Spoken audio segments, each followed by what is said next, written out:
She's in there. Okay, good. All right. All right. You all can hear me? Testing 1, 2, 3. Good. Okay. So last night we talked about Daniel, and in Daniel it describes the 4 kingdoms in Daniel 7 that follow up from Daniel 2 that the Most High is concentrating on. Like, there have been a lot of kingdoms, many kingdoms on planet Earth, in the history of planet Earth. I mean, if you go to different continents, you'll find kingdoms and nations. I mean, before the white man came to the Americas, there were Indian kingdoms and nations. That before he came to Central America, there were Indian and Aztec kingdoms, and Taino Indian kingdoms. They had various kingdoms in the continent of Africa and South America, and of course, there have been kingdoms in China and in Asia for many centuries. Many kingdoms. Okay, and then of course, even among the Europeans, you know, the British had their empire, the Portuguese, the Spanish, they all had their different empires. So there have been a lot of them, but the Most High focuses on just 4. He focuses on 4.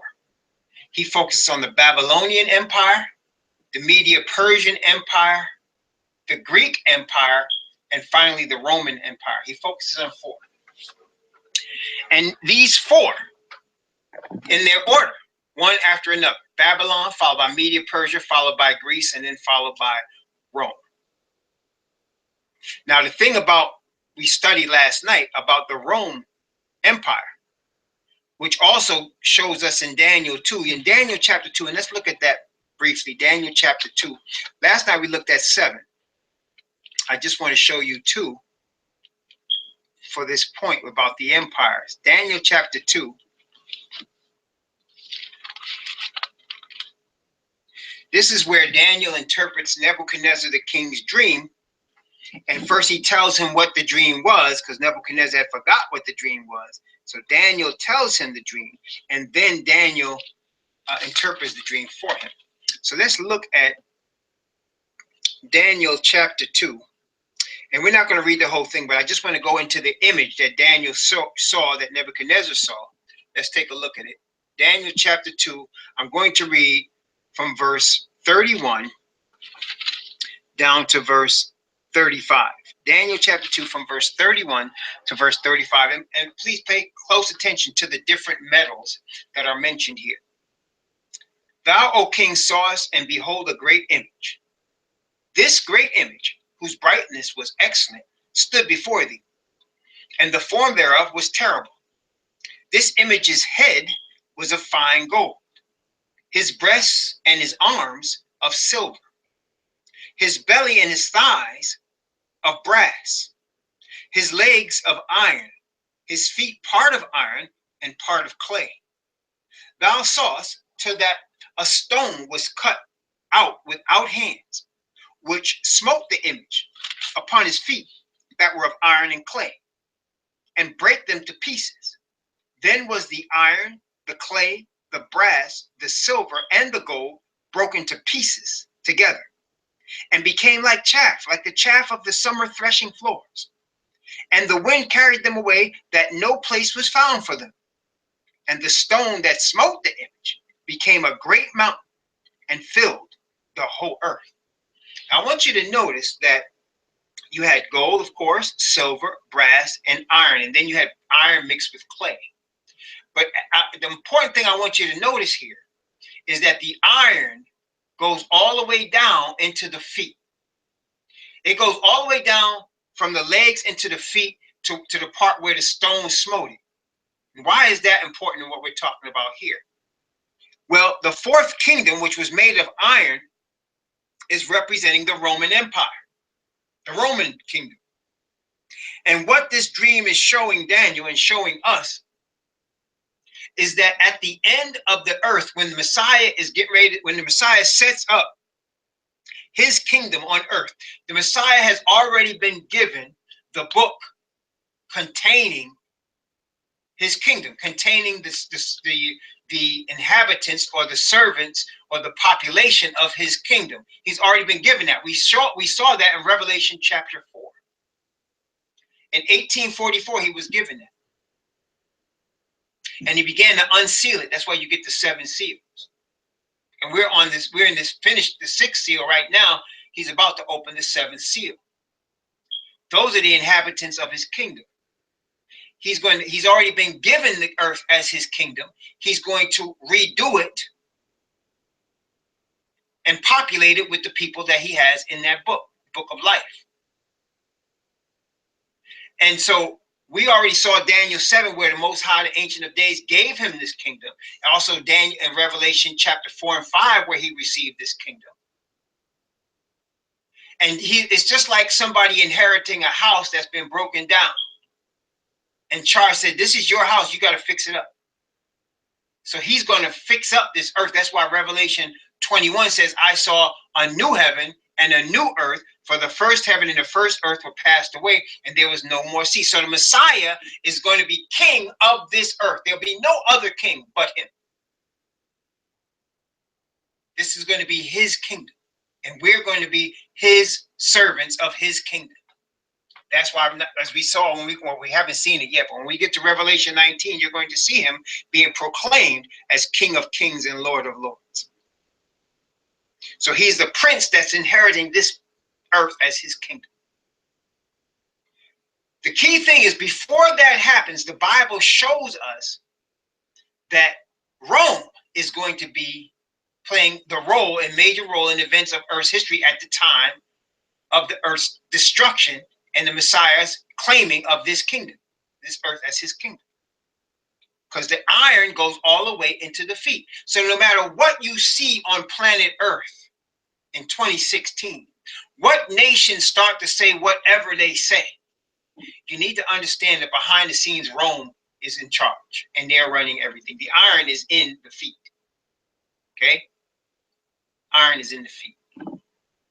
So you had people look at this and they say, what are you talking about? You have a Roman Empire with Julius Caesar, Augustus, Caligula, all of these people, Constantine. What people don't understand is that through the Catholic Church, the same empire is being run through the Catholic Church.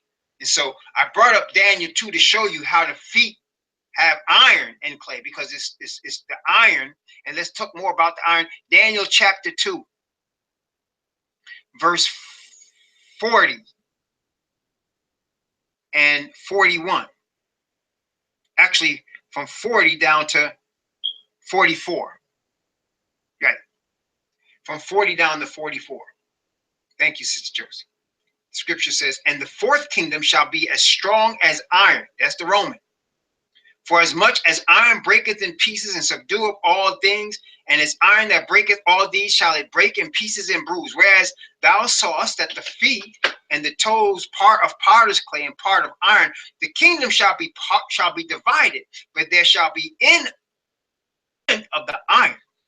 For as much as thou sawest the iron mixed with miry clay, and as the toes of the feet were part of iron and part of clay, so the kingdom shall be partly strong and partly broken. Whereas thou sawest iron mixed with miry clay, they shall mingle themselves with the seed of men, but they shall not cleave one to another, even as iron is not mixed with clay. And in the days of these kings shall the Most High of heaven set up a kingdom which shall never be destroyed, and the kingdom shall not be left to other people, but it shall break in pieces and consume all these kingdoms, and it shall stand forever. So the iron was solid iron in the legs, but then as it gets to the end, they said they are mixed with miry clay. So it's a coalition that's not as solid as it would appear. In other words, Rome is running things, but it's on shaky ground. I'm saying, so they running things, but it's on shaky ground. It's liable to break apart.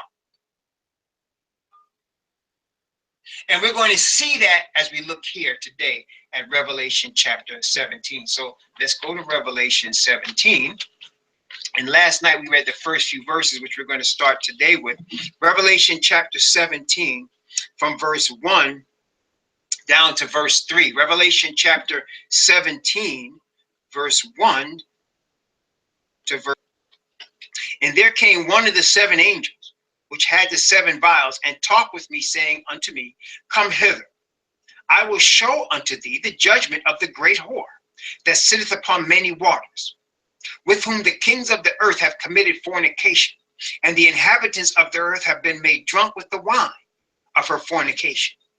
So he carried me away in the spirit into the wilderness, and I saw a woman sit upon a scarlet-colored beast, full of names of blasphemy, having 7 heads and 10 horns. So we looked at this last night. The woman, of course, represents a church. The Bible showed, he said, I have likened the daughter of Zion into a delicate and comely woman. And also Ephesians say that the marriage between husband and wife is like the marriage between Messiah and the church. Now we know Messiah's church is Israel. That's his church. The woman of Revelation 12 wearing the 12 crowns, the crown with 12 stars in it. That's the church. That's Israel. That's the 12 tribes. That's the only people he has ever set apart for himself. And he personally named them. See, people don't understand. Whenever the Most High does something personally like that, it's forever, man. It doesn't change. Like he personally formed Adam, like he spoke everything else into existence. He forms Adam, though, with his own hands and breathes in them with his own mouth. That's different than everything else he created. That's why people that try to make man like one of the animals, they're doing a disservice to the Most High, because the Most High did not make man like the rest of the animals. Man is different, personally made. Okay, he personally wrote his covenant on 2 tables of stone with his own finger, personally. That's telling you, that's going to be around. That's not going anywhere. Okay, that's not going anywhere. He personally changed Jacob's name to Israel. Jacob didn't make up that name. The Most High said, your name is no longer Jacob, but Yashar'ah. For as a prince you've overcome. That's forever, brothers and sisters. That's why the Apostle Paul says, all Israel shall be saved. All Israel shall be saved. So that's going to be forever. So he creates this kingdom, the Most High does. But that's his woman. That's his bride.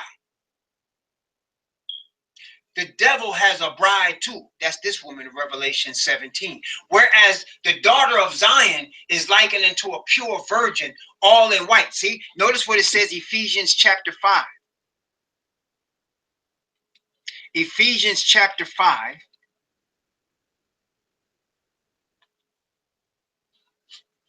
Notice what it said. Ephesians chapter 5, beginning at, let's see, from verse 22 down to verse 27. Watch this. Ephesians 5, from verse 22 down to verse 27. Wives, submit yourselves unto your own husbands as unto the master. For the husband is head of the wife, even as Messiah is the head of the church, and he is the savior of the body. Therefore, as the church is subject unto Messiah, so let wives be to their own husbands in everything. Husbands, love your wives, even as Messiah also loved the church and gave himself for it, that he might sanctify, watch this, that he might sanctify and cleanse it with the washing of water by the word, that he might present it to himself, a glorious church, not having spot or wrinkle or any such thing, but that it should be holy and without blemish. See, so the Messiah is preparing his own bride, and he's washing her. She was filthy. He's washing her. He's cleansing her with his own blood and by water, and he's putting his own righteousness on her, that she might be holy, set apart, without spot, without wrinkle, without blemish. Somebody say no such thing as a perfect church. That's a lie. The Messiah is preparing his bride to be perfect, a perfect virgin. And they're led by the 144,000 is in the front of that group, without blemish, virgins. and prepared by the Messiah himself. All right. On the other hand, that's the bride of the Most High. That's his Israel. That's his people that he set up, that keep his covenant, that are made in his image. But then you have the whore. The whore is created by the devil. That's his woman. See, he don't have no pure bride. He has a whore. And you know what that makes him? That makes him a pimp. A pimp has a whore. And he sells her out, and he gets all the kings of the earth to sleep with her. And they pay. And they pay. Okay? They commit fornication with her and they pay. You understand?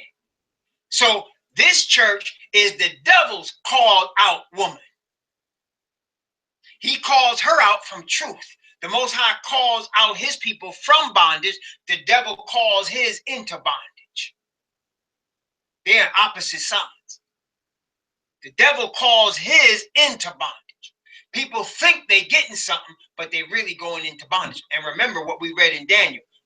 At the end of time, it's not a strong coalition. It looks strong. And it's the thing, brothers and sisters.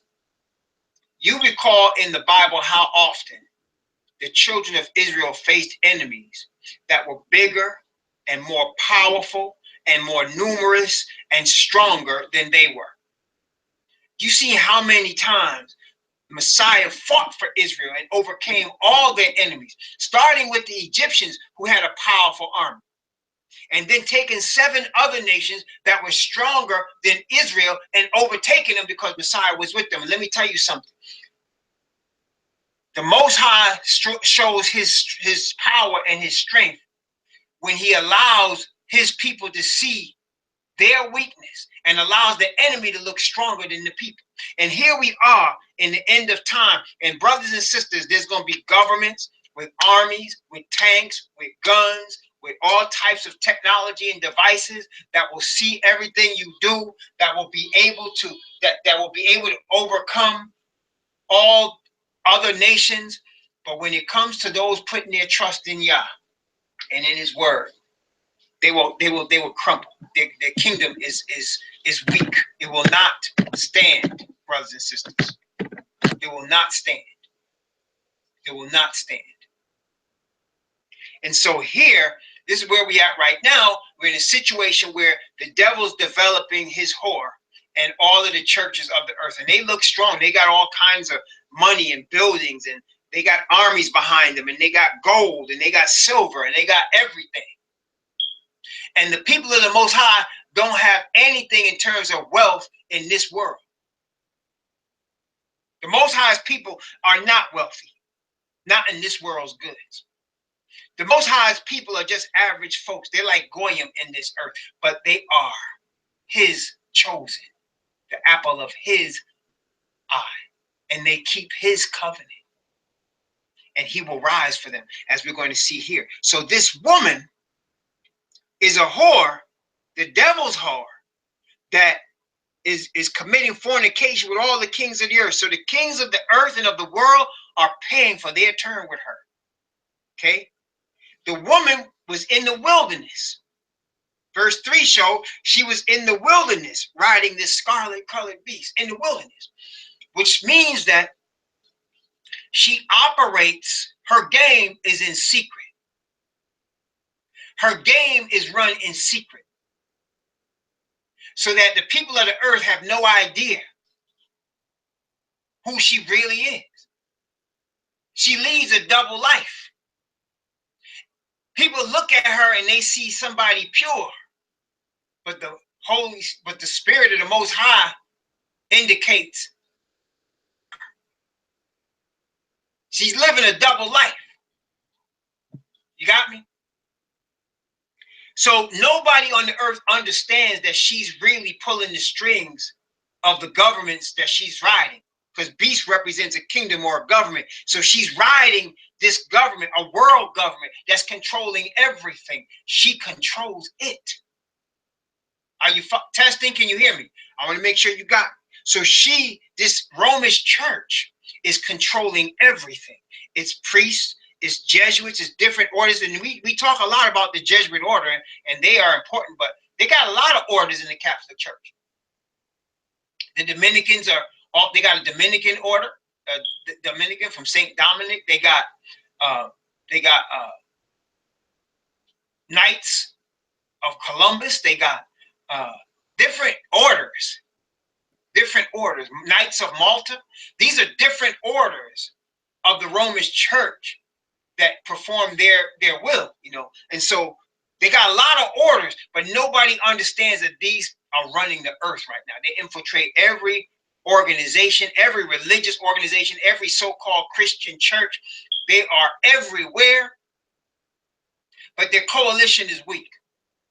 They look strong and they're doing things in secret, but it's liable to fall apart at any time. We're going to talk about that. So this woman is in the wilderness, and when John was shown, or Yochanan was shown this woman, we're going to see some things now. Notice what it says. Revelation chapter 17. I'm going to read verse 3 again and go down to verse 5. Revelation 17 from verse 3 to 5. So he carried me away in the spirit into the wilderness, and I saw a woman sit upon a scarlet-colored beast, full of names of blasphemy, having 7 heads and 10 horns.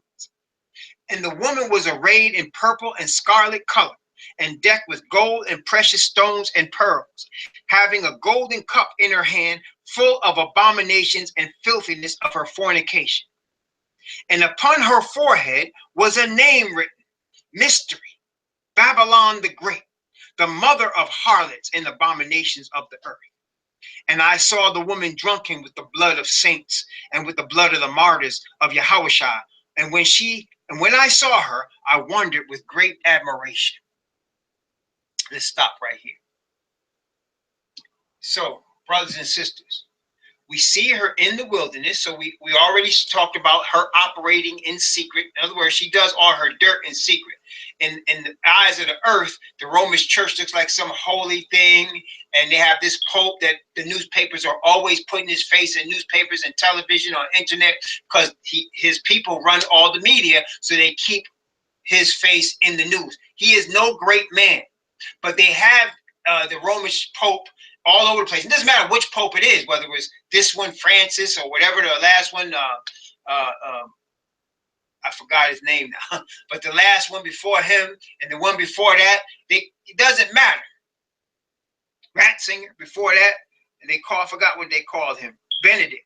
So you had Benedict, you got Francis here, it doesn't matter which Pope it is, they're going to put them in the spotlight because they run the media. People say, well, Jews run the media. That's right. That's right. And guess what? Rome controls the Jews. Rome controls the Jews. They control all of them. Okay? So they're all in bed together.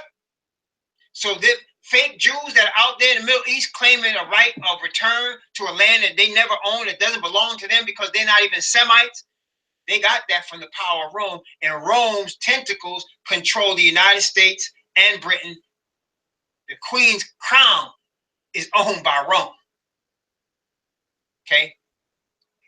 Roman Catholics control the United States, and they control Britain, and they control all the powers of this earth. And so them and the Jews are working together. So that's why you see Pope Francis face everywhere. And if he dies, there's going to be another Pope, and his face is going to be everywhere. All right? You're going to continue to see that. So in the face of the people, he looks like some sort of pure man, some holy man, but he's really a pagan that follow a pagan religion, ancient pagan religion, and runs with the devil. The devil is their boss. And remember what the Bible said, Revelation chapter 13. Let's take a look. Revelation 13, just so I'm not making this stuff up. Revelation chapter 13, notice what it said. We read this already, but it's the same beast here. It's all dressed up in more jewels. We're going to see why in a few minutes. But Revelation chapter 13, from verse 1 down to verse 5. Revelation, actually from 1 to 7. Revelation 13 from 1 to 7. Notice what it says. Revelation 13 from 1 to 7. And I stood upon the sand of the sea, and saw a beast rise up out of the sea, having 7 heads and 10 horns, and upon his horns 10 crowns, and upon his heads the name. And the beast which I saw was like unto a leopard, and his feet were as the feet of a bear, and his mouth as the mouth of a lion. And the dragon gave him his power and his seat and great authority. And I saw one of his heads, as it were, wounded to death, and his deadly wound was healed. And all the world wondered after the beast. And they worshiped the dragon, which gave power unto the beast. And they worshiped the beast, saying, Who is like unto the beast? Who is able to make war with him? And there was given unto him a mouth speaking great things and blasphemies. We saw that in Daniel 7 and 8 as well. Power was given unto him to continue 42 months. And he opened his mouth in blasphemy against the Most High, to blaspheme his name and his tabernacle and them that dwell in heaven. And it was given unto him to make war with the saints and to overcome them. And power was given him over all kindreds and tongues and nations, just like Daniel 7 showed us. So this power controls, it attacks the Most High's chosen. And we can see that obviously. When we see the Most High's chosen, it's not talking about attacking somebody's church. See, churches think they Israel are going to think that they're under attack. Churches, these Christian churches are not under attack. You know why they're not under attack? Because Rome already owns and controls them. You don't have to attack what you already own. You understand? See, so when churches say, well, we're under attack by Rome, they're imagining things. Rome already controls them. Their people are already in the upper echelons of all these Christian churches. They already have their pastors, their conference leaders, their conference presidents that are owned and controlled by Rome already. This is not something that's going to happen. This is already taking place.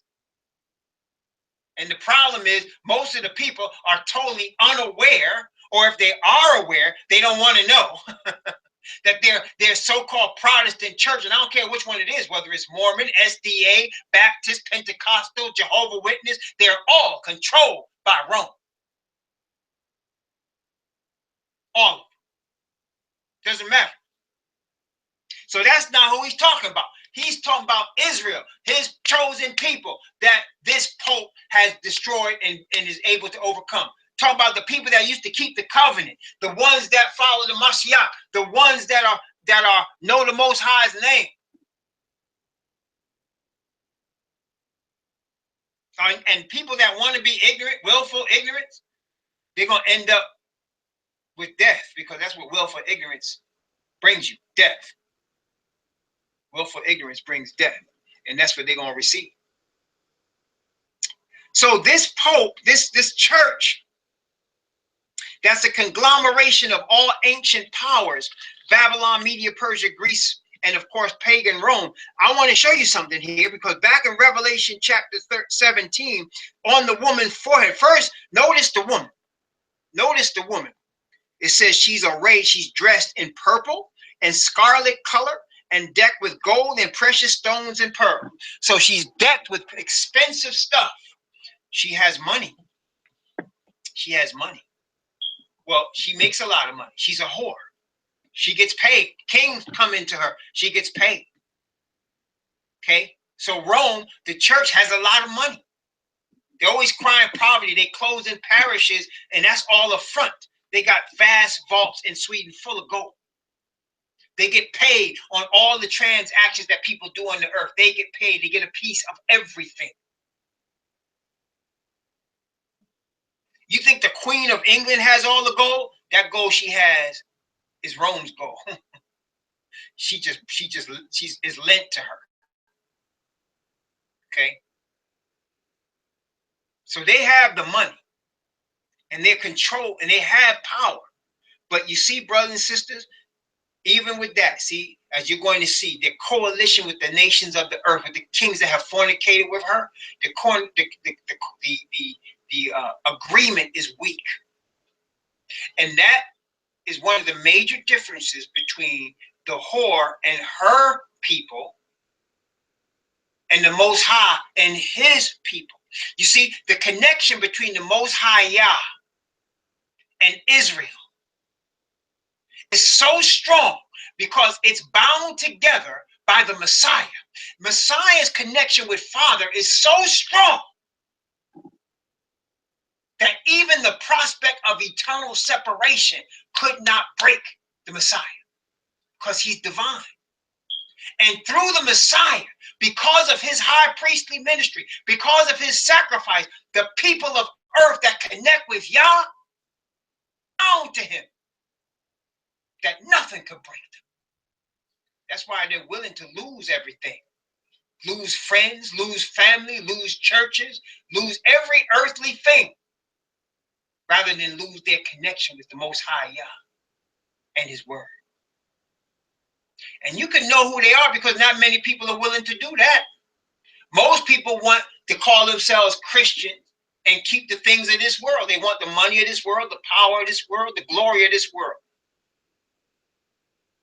Most want their churches to be on top of the earth. Or they, the Jehovah's Witnesses will tell you we're the truth. The Adventists will tell you we're the remnant church. And the Mormons will tell you we're the church of Jesus Christ of Latter-day Saints. They're all trying to claim that they're it. And none of them, all of them are just little hoes being run by the matter. Who's being run by the pimp. That's all they are. Little hoes. Little harlots in the house of the matter. That's being run by the pimp.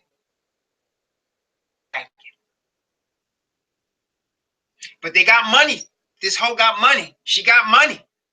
And there's words in her forehead. Now, before we look at that, let's look at, again, the 144,000. Let me ask you a question.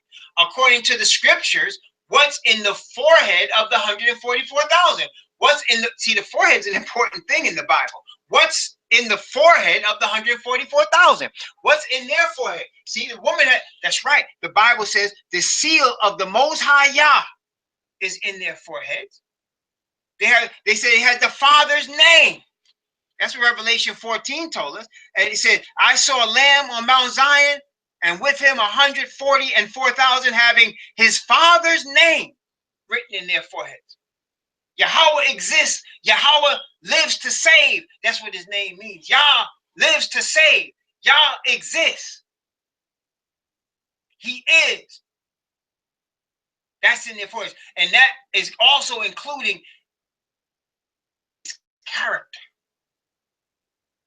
expressed in the covenant. They have a covenant with him. It's expressed in his character. It's part of their heart and mind. But this woman doesn't have that in her mind. No. This is not what her character is made of. Notice what it says, Revelation chapter 17 and verse 5. And upon her forehead was a name written. The word name in both Greek and Hebrew. When you see the word name in both Greek and Hebrew, when you look it up, it'll say character. It'll say character. Notice what it says. And it was a name written, Mystery, Babylon the Great, the mother of harlots and abominations of the earth. Let's break this down piece by piece. Mystery. That's not hard to fathom. First off, she's a whore. It's a woman that's a whore. Okay? It's a woman that's a whore. And the Bible showed us that this whore is going to operate by craft. Notice what it says, Daniel chapter 8. Daniel chapter 8. Notice what it says, Daniel 8, 23 down to verse 25. Daniel chapter 8 from verse 23 down to verse 25, talking about this same whore.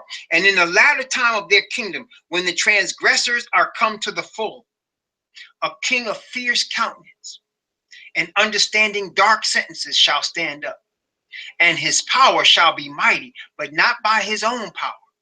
And he shall destroy wonderfully, and shall prosper and practice, and shall destroy the mighty and the holy people. And through his policy also he shall cause craft to prosper in his hand, and shall magnify himself in his heart, and by peace shall destroy many. He shall also stand up against the prince of princes, but he shall be broken without hand. There you go. So he operates in secret. He operates in a mystery. The whore operates in a mystery, secret. She hides herself. So that's not hard to see. Most people don't even know who she is because she operates behind the scenes as a mystery. That's why the Bible exposes it as the Roman Catholic Church so plainly. But the next name, Babylon the Great, I want you to understand something. This is, when it talks about Babylon the Great, it's not, and it's talking in conjunction with it being mystery Babylon and a woman that's riding the kings of earth. This is not talking about Nebuchadnezzar's Babylon. Nebuchadnezzar's Babylon is one of the 7 heads, no doubt. But this goes farther back than that. You see, this goes back to a defeat that the devil suffered that he has not gotten over.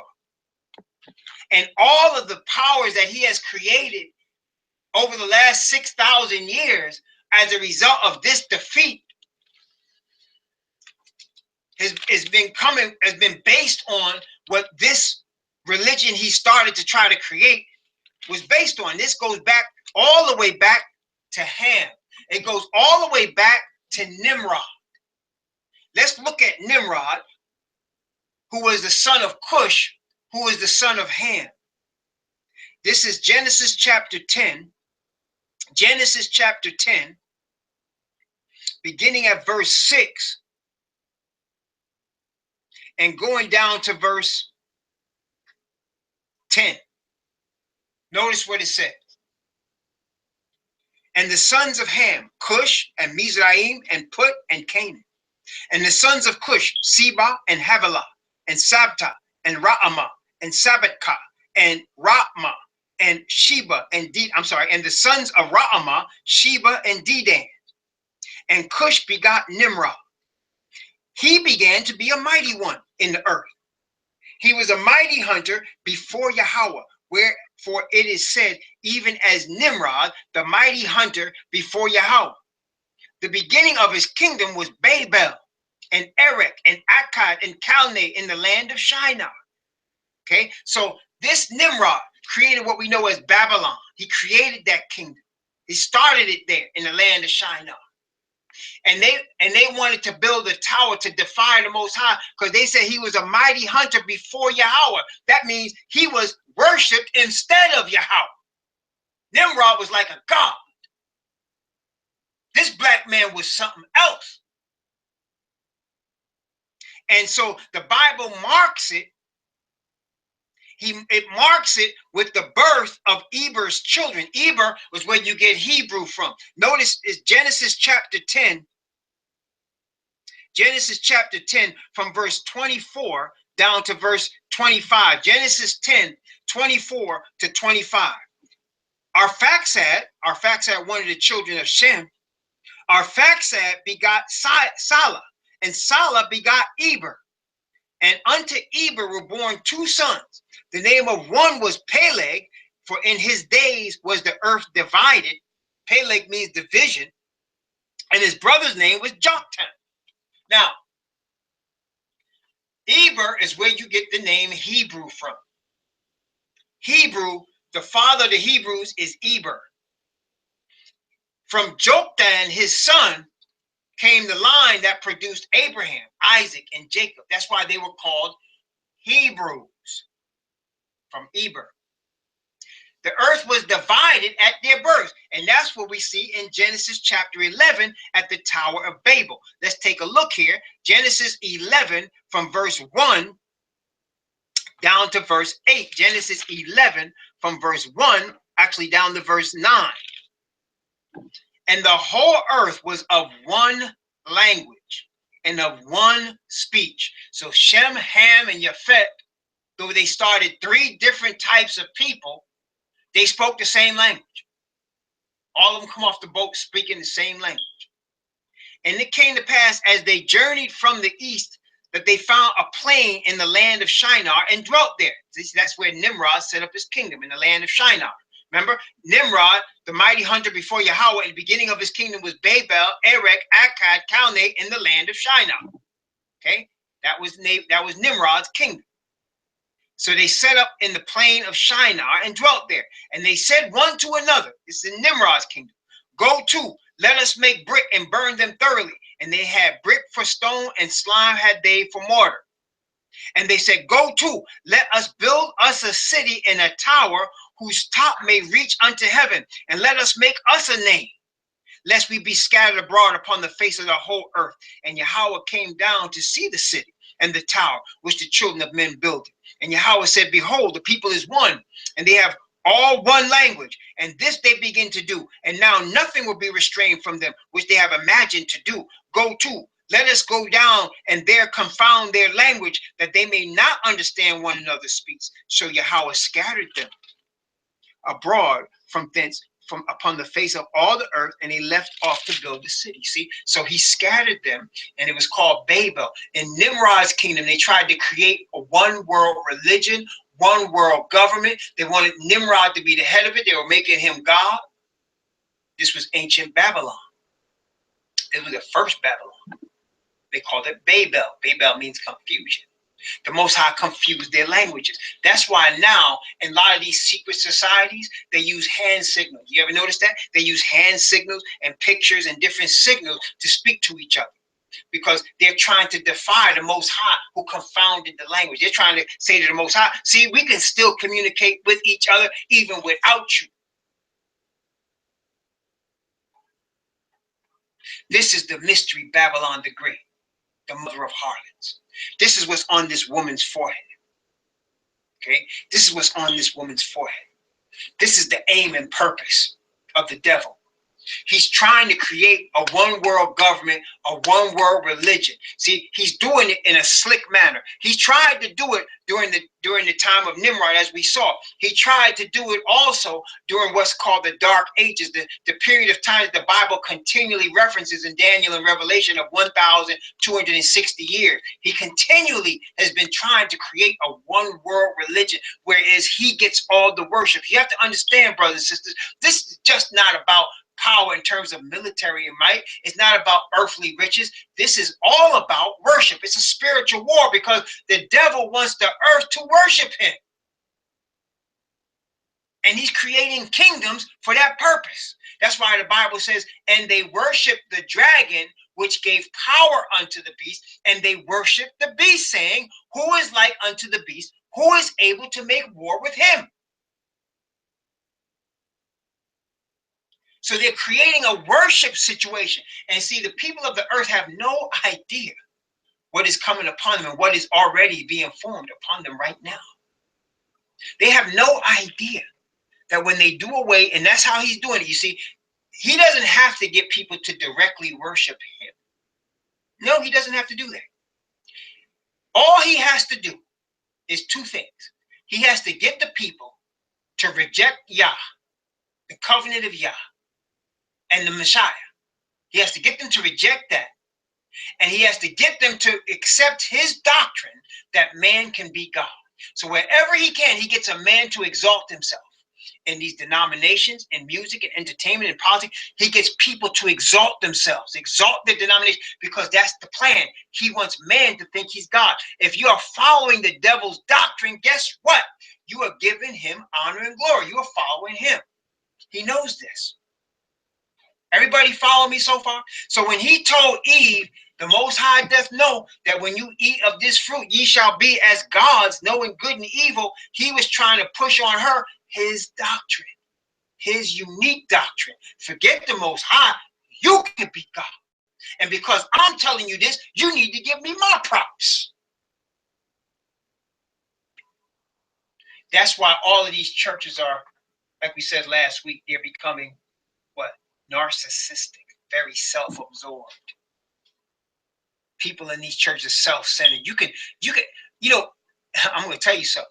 If you want to make a lot of money in religion, all you got to do is be a little charismatic, not afraid to speak in front of a bunch of people and talk the biggest mess you can, and start telling people how great they are. Start telling them how they all are gifted and how they all are special, how they all going to rise above all other people. Start telling them that, and you'll start getting paid.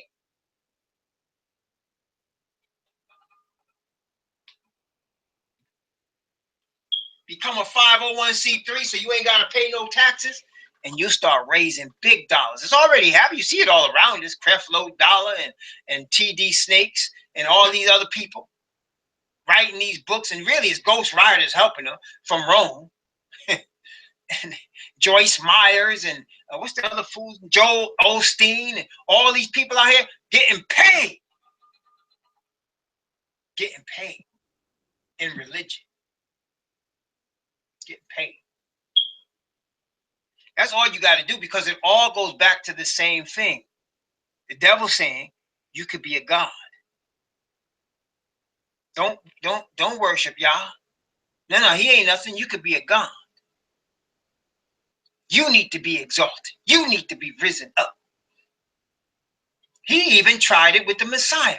He showed the Messiah, remember? He showed him all the glory of the earth, the kingdoms of this world. And he said, I have power to give you all this. All you got to do is bow down and worship me, and I give you all this.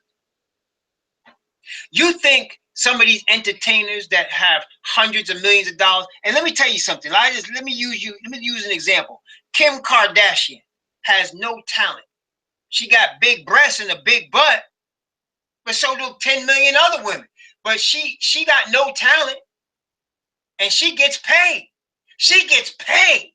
She put a picture of herself out there, and she gets paid. You understand? Why? She made the deal. All this will I give you if you bow down and worship me. They belong to Satan. And what happens, brothers and sisters, some of these entertainers, they get tired of belonging to the devil, because this torment belongs with him. Ain't no rest in your soul belonging to him. You can have all the money in the world, but if you can't sleep, if you need drugs to go to sleep and drugs to wake up, and you can't trust anybody because anybody that comes near you just wants something from you, that's no life to live, brothers and sisters. And you living with Satan, ooh, that's terrible. That's bad. So here, you got some of these entertainers that want out. They end up wanting out. Some of them want out, you see. They end up saying, okay, I've had it with this. This is crazy. I want out. You can't just leave like that. You can leave now, but you got to give up all the money, all the wealth, all the houses, the cars, the bank accounts. You got to give up all that if you want to leave, because that's what you got from him. And this is like, there's an example of that. There was a young lady. She was in a group. I think she was the group was called the Fugees. And she was making money. She was getting paid. She was getting hers. She decided it was enough. She didn't want it anymore. She didn't want to deal with the devil anymore. So she had to give up all the money, all the fame. You don't even know who she is. I think her name is Lauryn Hill. She gave up all that. Nobody even knows who she is anymore. Nobody follows anymore, because she had to give up everything she earned. She lost everything to become poor again. Because it's like Cinderella. You know what I'm saying? You lose everything. You go back to being a servant again. You go back to poor. And then the devil let you go. You can go to the Most High then. But then she's unusual. That doesn't happen. Most of the times they're like Michael Jackson. Michael Jackson wanted out also, but he wanted to keep his private jets and his multi-millions and millions of dollars. He wanted to keep his mansion. He wanted to keep all that and get out. And you know what happened to him, right? You see what happened to him. Whitney Houston wanted out, but she wanted to keep all the trappings that came with what she had earned in the devil's kingdom. She wanted all the money. She still wanted the fame, the power. She just wanted to come out. And her daughter too. You don't play with the devil like that. Okay? So these people that are that the world props up, the devil props them up, these entertainers that live in these mansions and these castles, and they're famous, and every time they walk the street, they got people taking pictures of them, brothers and sisters. They made the deal. They made the deal with the mystery Babylon, the great mother of harlots, pimp. And they can't just leave anytime they want. Let me bring it to you some more. All these churches, they made the deal. When you start seeing churches, and they'll do it too, all you got to do is ask them. Ask when next time you see a Jehovah's Witness or a Baptist or Pentecostal or SDA, ask them, how big is your church? Oh, they'll be proud to tell you. We got X millions of members.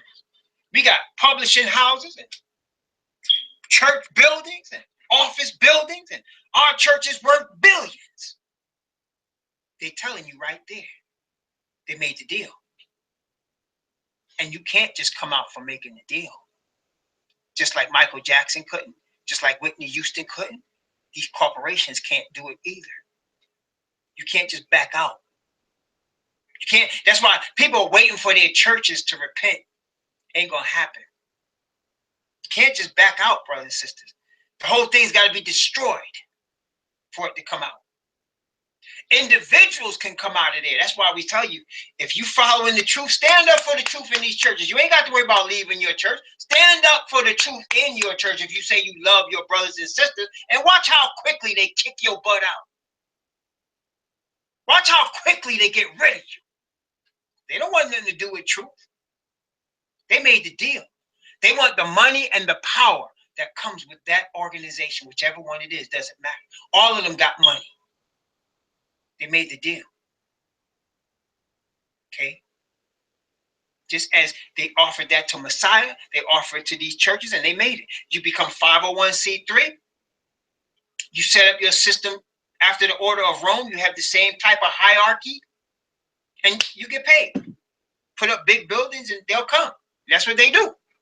All these churches do that. They all do that. The Roman Catholic Church has homeless outreach. They have soup kitchen. They own and control the Red Cross. So they do humanitarian things, but that's just a front. That's just a front. They really want to control the minds, hearts, and consciences of every human being on planet Earth. And they're doing it through all these things that we just talked about. Entertainment. They're doing it through churches, especially churches, and religions. They got all kinds of stuff. So, brothers and sisters, this harlot, this game is serious. This mystery Babylon the Great goes way back. This is the devil's revenge right here. He's trying to set up what he's trying to set up today in 2016. He wants the whole earth to worship him. The only difference between this and the 1260-year period of the Dark Ages, medieval times, see, back then, Rome openly ruled. It openly ruled. The Pope was openly the king of the earth at that time. All the nations had kings, but everybody submitted to Rome during that 1,260 years. That's a long time, right? And then when Berthier came and snatched that brother off his throne, now they start operating in secret, behind the scenes. They will never be openly like they were before. That's what the end of the 1260 told us. They will never be openly like they were before. They're going to have a secret coalition. That's what they got right now. And so the deception power has to be real strong, and it is. The power we talked about in the food, people eating the blood, people getting the drugs, both legal and illegal, people getting their minds controlled by doctors, minds controlled by entertainment, minds controlled by churches, minds controlled by politicians, minds controlled by news media. They're getting, everything is controlling how they think, what they like, what they don't like, how things are shaped in their minds is being controlled. And the only way you can be free is your connection directly to the throne of the Most High Yah.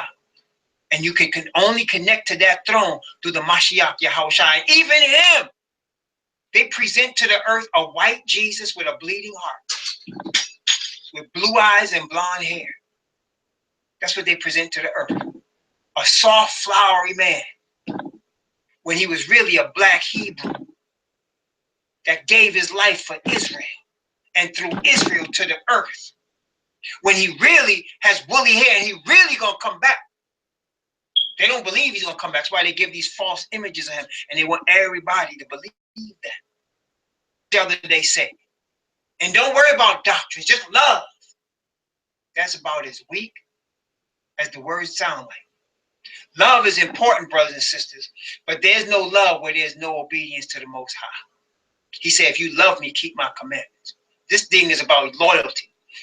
It's about righteousness. What's perfect in righteousness is the Most High and his covenant. Yeah, you love people. The mercy will come with the spirit of the Most High, but the focus is righteousness.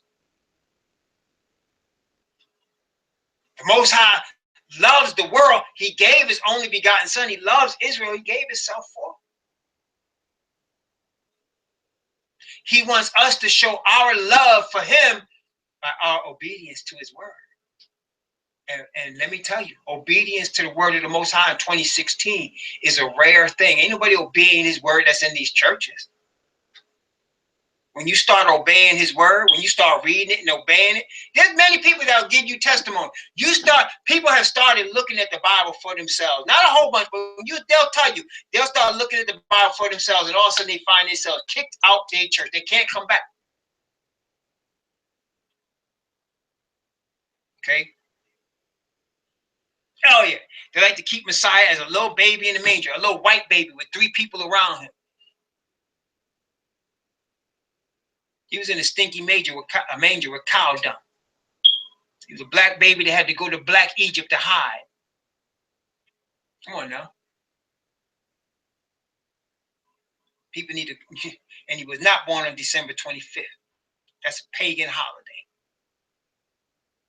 It's a pagan holiday. No, brothers and sisters. Mystery, Babylon the Great, the mother of harlots and abominations of the earth.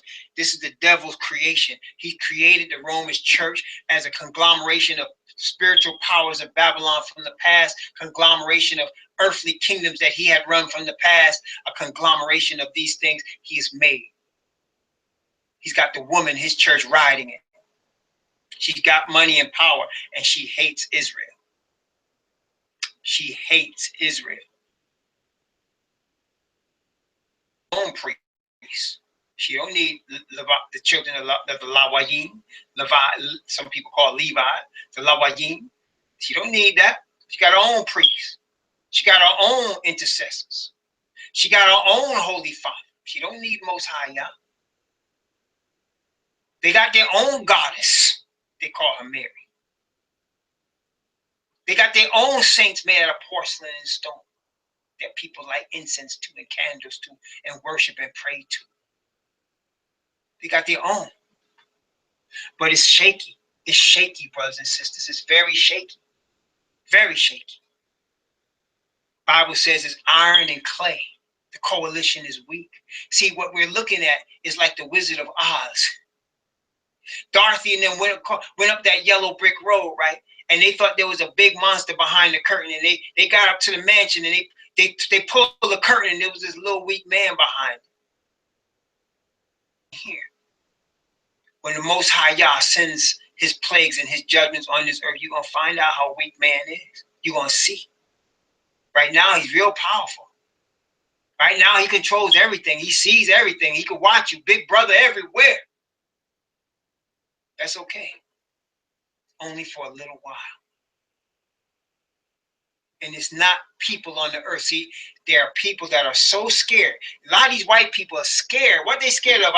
Because they know what they've done to black people. And so when they hear black people talking about their Israelites and all that, they scared, man. They're always scared because they think we're going to rise up and do to them what they did to us. They don't have to be scared of us. They need to be scared of our God. It's not us. It wasn't Hebrews that brought plagues on Egypt. It was the God of the Hebrews that brought the plagues on Egypt. You need to understand that. But you see, most of these people in their heart, they don't really believe in the Most High. They don't believe he actually sees and marks everything they say and do. They really don't understand. They don't want to. It's too much for them to think about.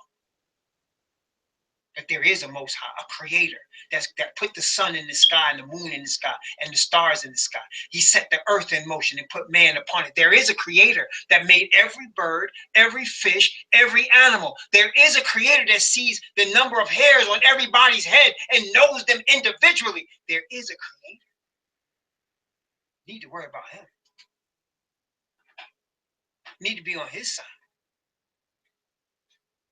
Never mind these black people that show you they Hebrews. Don't worry about them. They get scared, man. They kill us when they kill us quick in the street, man. And they're gonna keep doing it because they're scared. See, when you start trusting the man, then you look to man as if man has power. So the powers that be that are they got there by oppression, and so they looking around to see who they need to crush out. And their easy target is the black man. Easy target.